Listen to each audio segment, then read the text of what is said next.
Y vamos con nuestra última actividad de la tarde de este segundo día de la And escuela. here we come up to our last panel today on our session from the South School on Internet Governance and the Argentine School on Internet Governance in our new invented TV world online.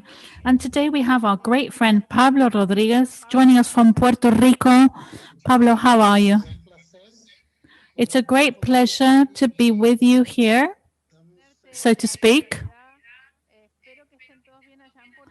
I hope everybody's well there in Puerto Rico, because in addition to the pandemic, I heard that you had a few problems with the hurricanes and maybe some events that haven't been as bad as in the past, but always hoping that you are all well and your family and our .PR friends. Pablo is the vice president, the executive vice president of the country code top level domain. It's a good thing to remember some of the acrostics because the CCTLD is a country code top level domain.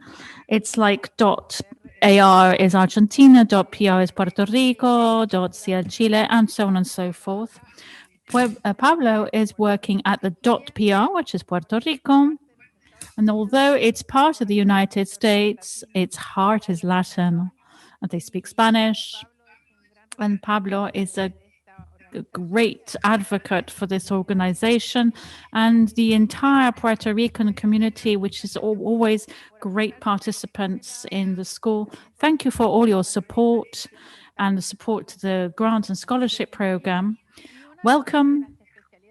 One of Pablo's specialties, in addition to working in .PR, and which he's going to tell us about, and the country code top level domain, has carried out some interesting research into the DNSSEC, the domain name security extensions. This is a way of guaranteeing that the domains that we access are safe, and this has been implemented with greater frequency, particularly now that we are more concerned about security than ever. So, Pablo, it's great to have you with us, and over to you. Well, thank you very much, and sorry about being so late on connecting. It was great to be able to hear the former panel. And thank you, Olga, Adrian, and Oscar, for the opportunity to be able to present all these things that we're doing. I would like to emphasize a number of things. I heard on the previous panel which wasn't part of what I was going to say, but I do want to mention a few key items.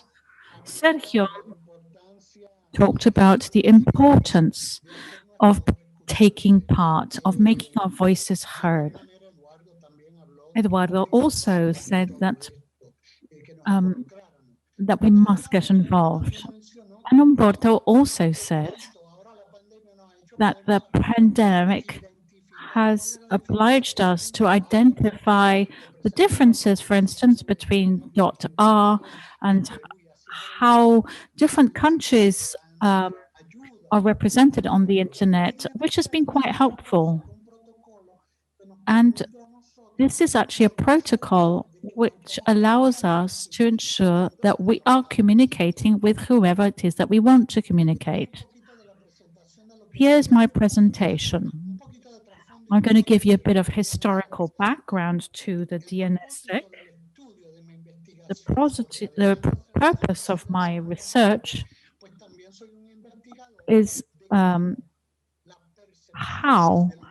the perception of those responsible for the decision-making within each of these domain names, whether it's .pr, .r, .cl, how does this affect us in our daily lives? And what conclusions can we reach? And what recommendations are there? So here we go. Let's have a look at the background. Many of you might be asking yourselves, how can I get involved? You can get involved in all kinds of different ways, but we'll come to that in a minute.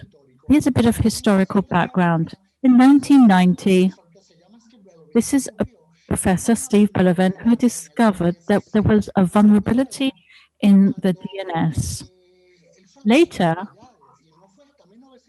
but it wasn't until 1995 that he published his research on DNSSEC and wrote an article explaining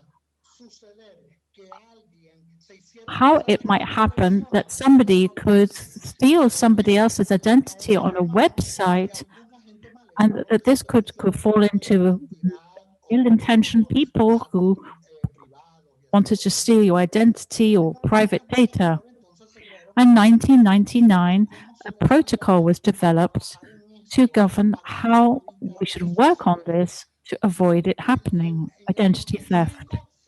In 2005, we expanded our know-how, and the SE was the .se, Sweden, was the first to identify its universe, its internet, signing its domain name as .se. A few months later, Puerto Rico does the same, and we became the first country also to sign this, the first country in the Americas.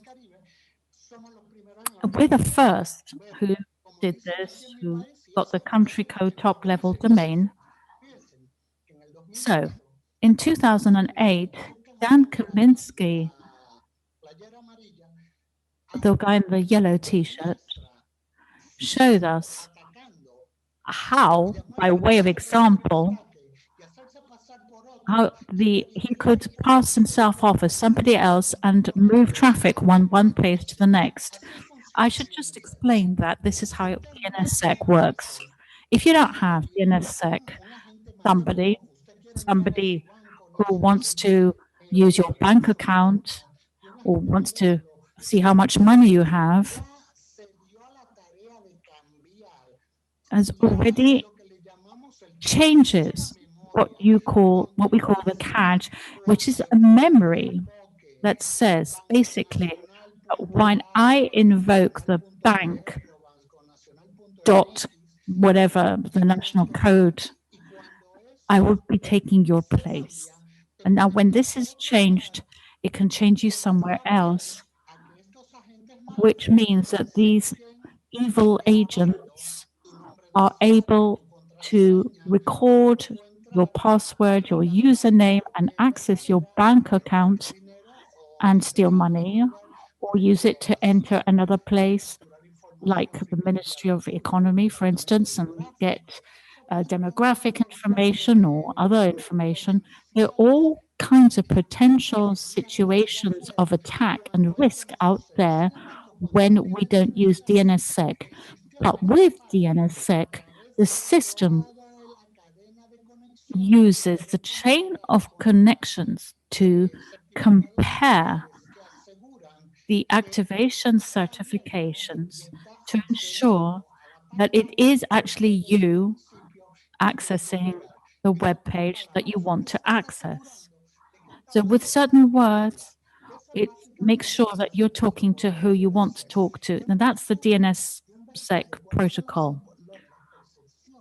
Now, a study on the perceptions of the experiences of those responsible for taking decisions involved in the adoption of this protocol, which can be from all kinds of different protocols, which also provide different security levels for DNS exchange. Now, bearing this in mind, what is the purpose of my study? As I said, to understand the perceptions of those responsible for taking IT decisions within the country code top level domains within Latin America and the Caribbean who have implemented DNSSEC or not. In other words, what do they think? What do they think is important about DNSSEC? And on the basis of these learnings, we need to develop a set of recommendations to facilitate and promote the adoption of this protocol to ensure that the country code top-level domain operators have the protocol and thus protect the users in Latin America and the Caribbean. This means protecting you and me and millions of people throughout the region. The population or the participants in the study are in the same way. We have 47 different country codes from Mexico to Patagonia, including the Caribbean. So 47 country codes throughout South America, Latin America, and the Caribbean, of which 26 have not adopted the DNSSEC. For this study, we had 24 country code top-level domain operators, and of these, 12 are using DNSSEC and 12 aren't. So we can compare what those who have DNSSEC implemented think and those who don't. Why do some people adopt it and some people not? What method did I use? I use a qualitative method. Why? Because most research, which isn't very much, there are about 3 or 4, are mostly statistical analysis, mathematical models, some of which are based on projections and others on certain exploration of how economic incentives can help these protocols to be adopted.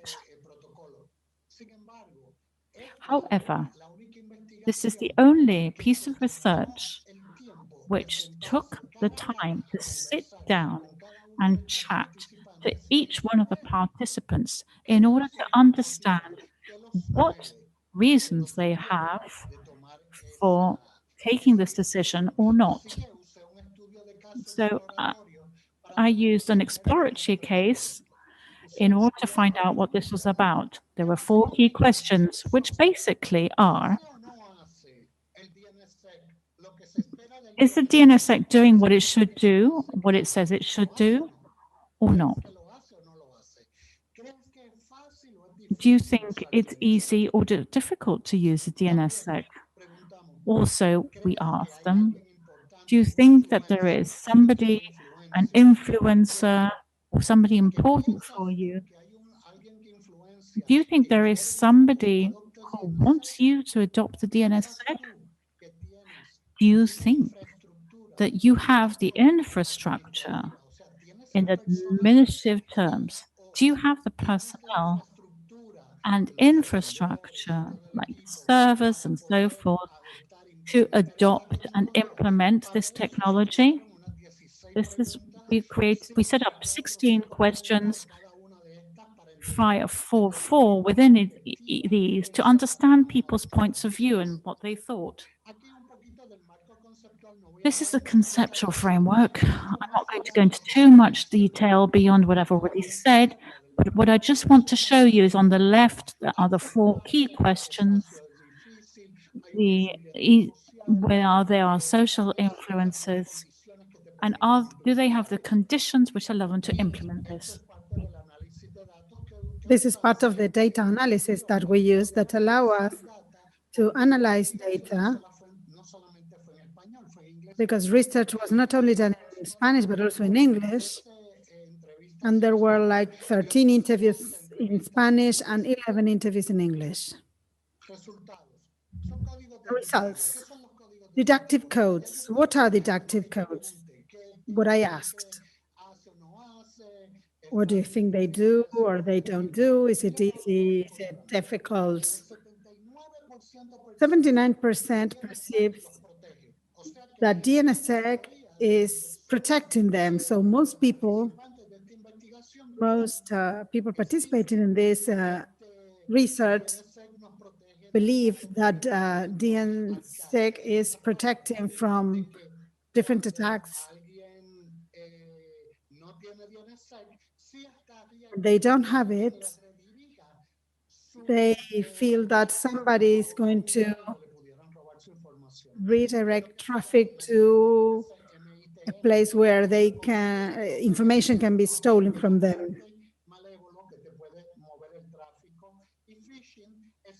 And phishing, where there is identity theft and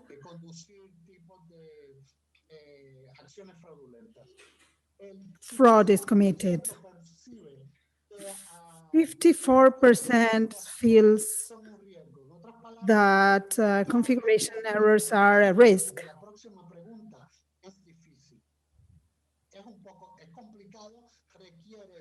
This is kind of difficult because it requires specific expertise to be able to understand it. And 50% feels that to implement this DNSSEC has not increased the number of domains. So 37% feels that implementing it is going to improve cybersecurity of their country code, and 33% feels that the implementation of DNSSEC increases when implementation is easier. They are willing to do it. 21% or 22% feels that implementing it is going to give them competitive advantage, and around 17% feels that the cost of implementing it is a disadvantage. In other words, it's too expensive.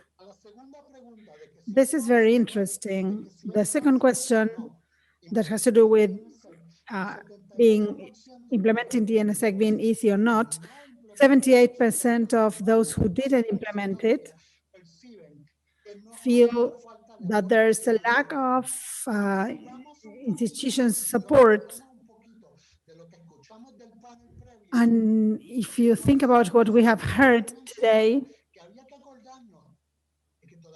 we need to remember that we still have a lot of learning to continue learning. And in many cases, decision makers in organizations are not up to date to understand the difficulties to protect their customers and their organizations. And that's why this School of Governance is so important. 58% of those implementing it feel there's difficulties and complexity in implementing it, and that is a disadvantage. And 50% feels that the need of highly trained technicians as regards DNSSEC, networking, cryptography are needed in order to implement and to keep DNSSEC. This includes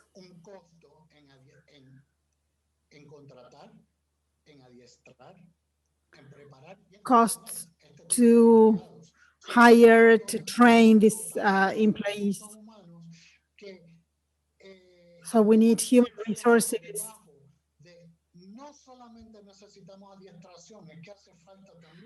That needs to be trained, and also we need a budget that includes the support for this kind of activities. Within the feeling of those making decisions, 83% feels that the government, banking institutions, as well as web transactions should implement the DNSSEC. Next time when you go to the bank to check your account, do you know if you have a DNSSEC? Do you know if your accounts are protected? How do you know if somebody redirected your traffic and you are now in a place in which if you can be subjected to identity theft, for example? That is very important. And it is here where you can participate, where you can start asking questions. When I go to pay taxes, am I protected? The banks that I use are protected. When I buy online, now more than ever that we are suffering this pandemic and we are buying online, everything online, like the supermarket, for example, who is providing that traffic? We need to ask ourselves, 54% of those involved in this study didn't know anybody objecting the implementation of it, but it keeps being very low. 33% of those involved in the research believe that ICANN, LACNIC, LACTLD, or IETF, and also Internet Corporation of Assignments and Numbers, which is the organization in charge of the IP numbers or Internet Protocol numbers, and the association grouping all the country codes in Latin America and the Caribbean. And IETF is the organization in charge of developing security standards and many other things for Internet. And all of them are promoting the implementation of DNSSEC because they feel that these CCTLDs are going to implement it in the near future. So do you have the necessary infrastructure,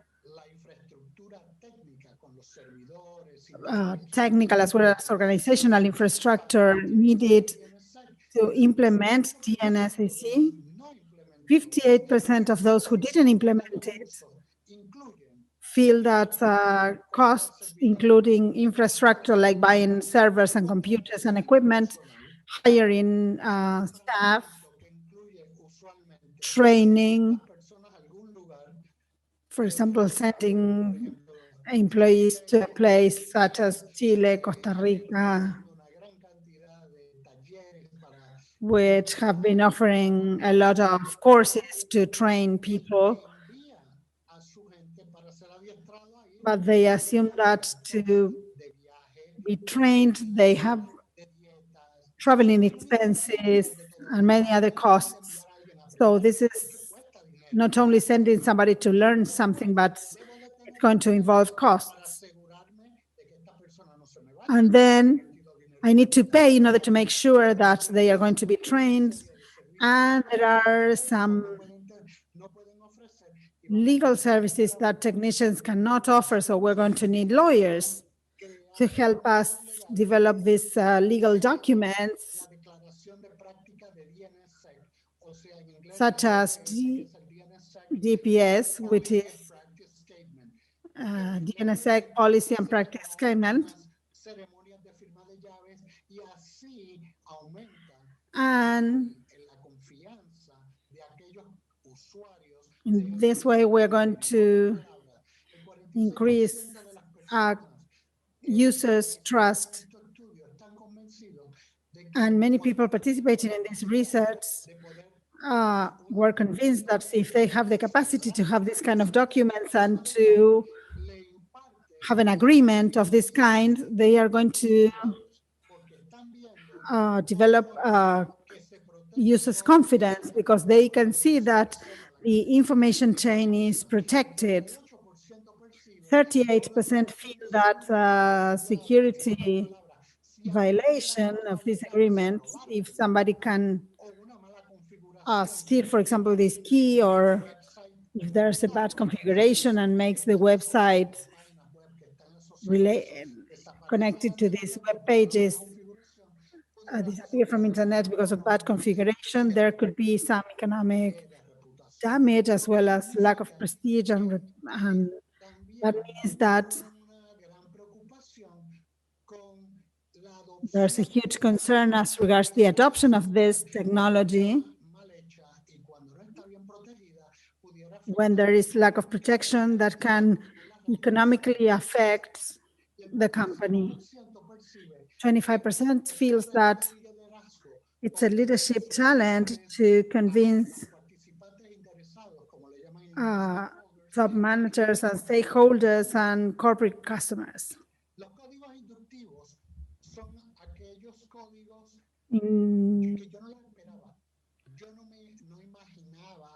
These codes,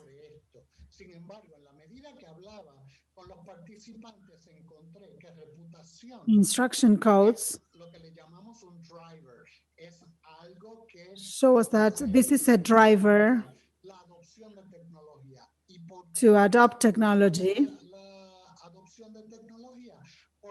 It promotes technology adoption because when a company feels that by adopting a specific technology, they are going to be able to change perception, it's going to be easy to accept adopting this technology. 42% of those involved in this research believe that they are perceived as competent because of implementing DNSSEC. 46% are worthy of trust for implementing it, and 25% for having a kioski ceremony. In other words, those who are adopting it are saying, I am adopting this technology not because it's going to help me to protect myself from attack, which actually does it, but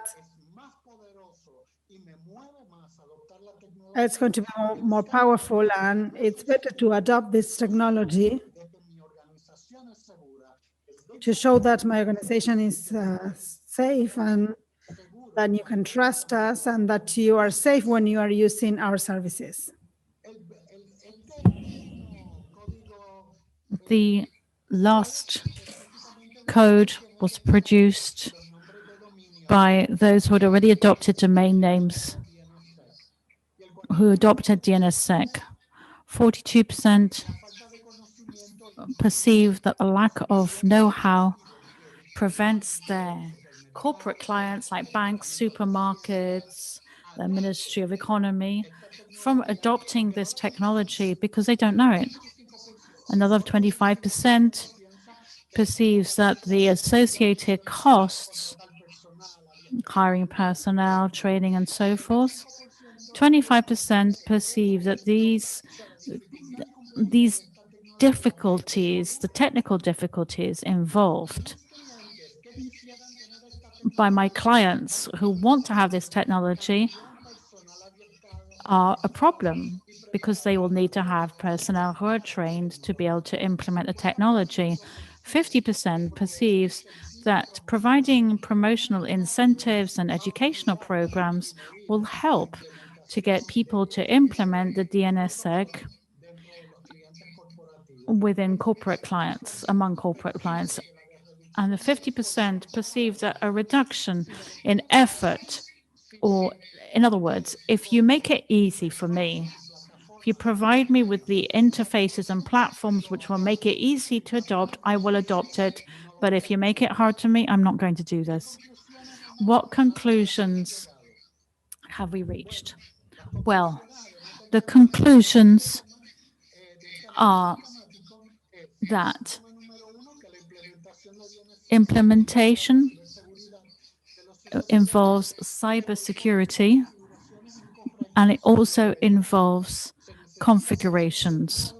So we need dedicated personnel with high-level know-how in security to implement DNSSEC. Then there's a social issue. We have to promote DNSSEC amongst the main players. But we need technical infrastructure and trained personnel. And these are major challenges as they prevent the implementation of DNSSEC among CCTLDs. Then we have the whole business of reputation, what I said just now. And overcoming financial and technical and promotional challenges in terms of reducing the burden mean that it is more likely to help corporate clients to adopt this. So when I started this presentation, I emphasized ways in which you could participate. So how can you play your part? Ask, does my country code have DNSSEC implemented? When I buy a domain name with my country code, the registrar sending it to me, is it going to make it easy for me to implement DNSSEC on my domain? Is it easy or is it hard to carry out this process? Is it automatic? Is it manual? Are there interfaces or not? Your ISP, do they have devices to resolve or to validate DNSSEC throughout their network? These are questions that you need to ask because they have an influence. They have a direct effect on your security. And like we said before, in the times of pandemic, more than ever, it is vital to ensure that we have DNSSEC implemented throughout our domains. Here are some recommendations which are important for the different working groups. But there is a big message which I want you to take away with you. Ask. Ask. Talk to the different groups. Your chapter, your Internet Society chapter, you need to talk to people like those who have been involved in the South School of Internet Governance. All of these people can help you to prepare yourselves to work and get involved in this new world, which more than ever has changed so much thanks to the pandemic. Finally, this is my contact.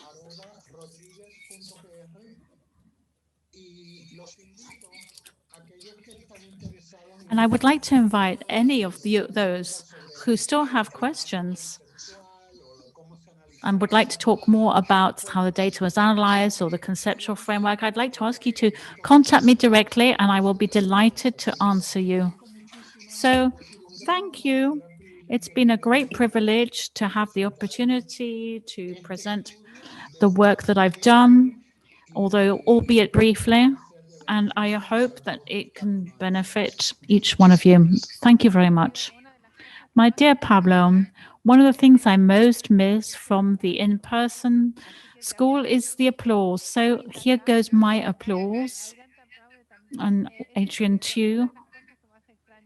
This is one of the things I really miss. It's the same thing with Zoom classes.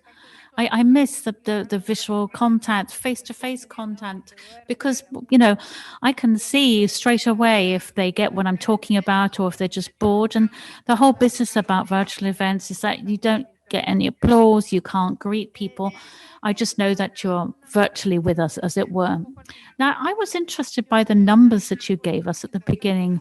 There's a key percentage of CCTLDs have still not implemented DNSSEC in the region. And I was wondering, because sometimes in developing countries, I don't know if it's the case with Puerto Rico, but developing countries in Latin America, particularly, the urgent moves us away from what is important. And very often, the important things are in the medium and long term, and the urgent is now.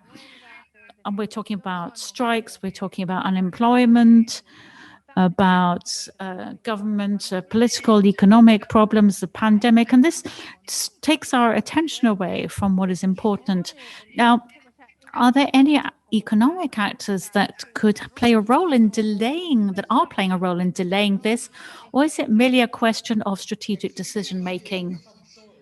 There are several factors, because my research covers the issue of what do people think?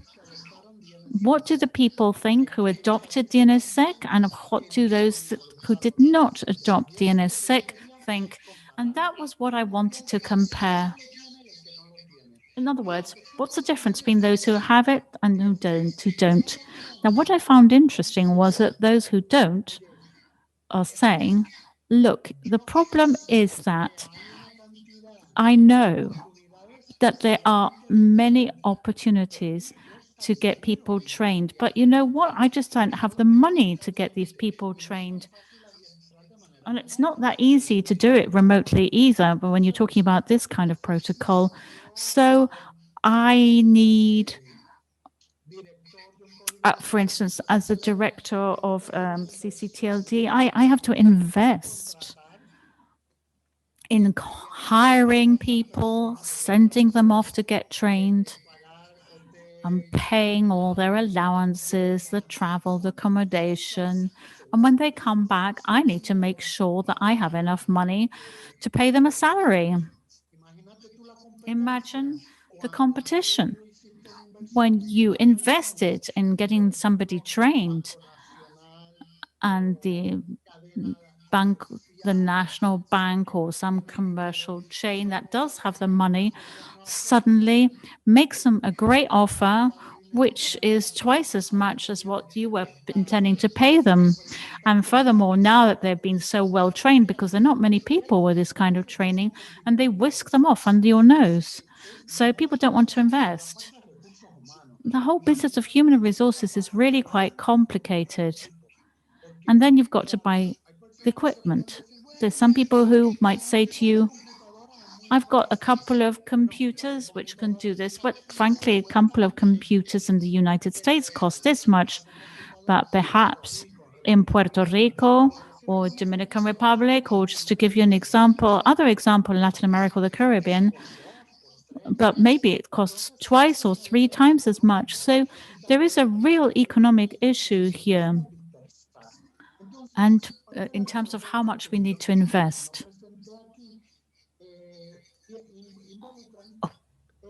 So what I haven't really talked about is this issue of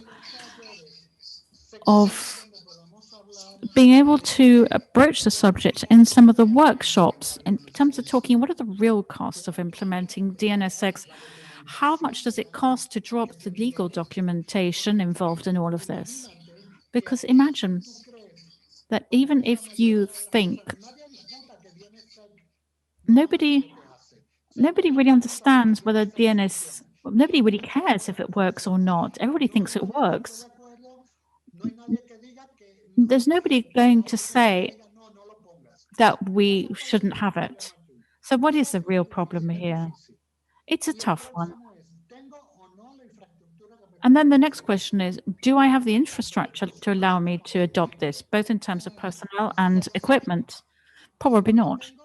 And if I don't have it, then what do? I have to hire people. And if I hire them, then I've got to train them.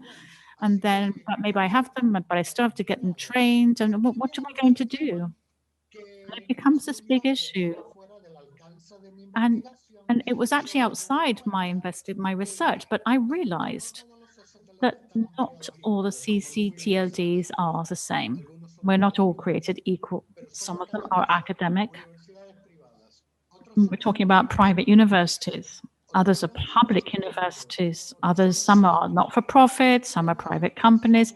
And there are others, which are agencies working within a government which rely on, and depending on the model, the philosophy of how you invest your money and where you invest it is very different. And this is something else entirely different, which also needs to be researched. I ask myself about the paradox of prevention, of education. You don't really see it properly, do you? When you look at security, when nothing happens, that's fine, but you don't see anything either. You do everything fine in security. There are no incidents, and so nobody talks about it, and it looks like nobody cares. And in education, it's a bit the same thing, really. You educate people, and it is obviously a long-term thing, obviously, because you see this with young people. But you see the results in 20, 30 years in strategic terms. You're creating a country that's going to be functioning in 20, 30 years. And as I was saying, in these countries, mostly the urgent takes the place of what is important. But I think it's been very interesting to hear what you have to say, and thank you.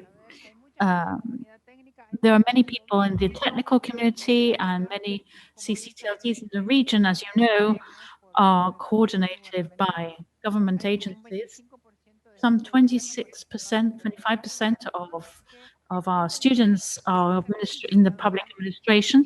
So who knows, you might be inspiring people, and maybe we will be looking at more DNSSECs being adopted in the future. Thank you so much for your support for the school. I miss you as I miss all my friends. I miss not being able to share coffee or lunch. And I hope that we will be able to meet up soon in person and in the not too distant future. And in the meantime, I wish you and all of your friends in Puerto Rico the very best. It's such a beautiful country. So stay safe. Look after yourselves. Thank you, Olga. Big hugs to you, Adrian and Oscar, and all the friends who have been taking part. When I see everything that's been done, my heart leaps with joy. So I send you a big hug, and I hope to see you soon. Greetings from Adriana and Oscar. Take care. Stay safe. Bye-bye.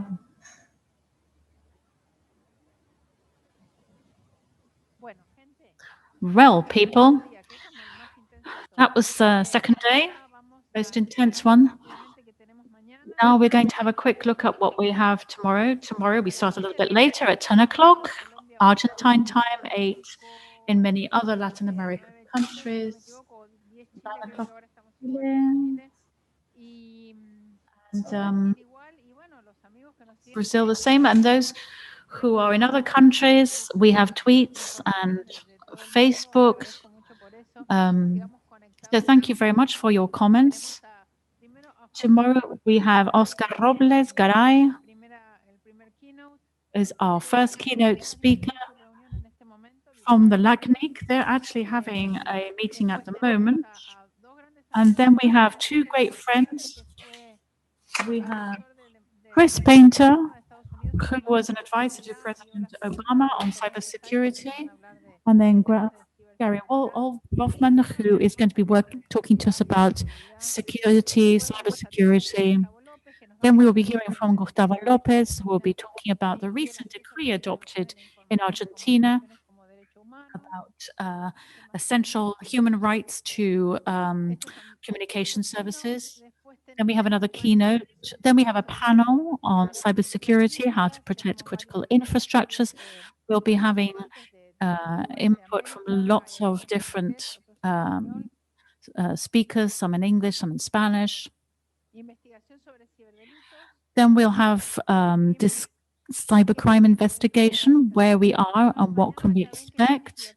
So you can say tomorrow is more about cybersecurity, critical infrastructure. We have foreign speakers as well as those from Latin America.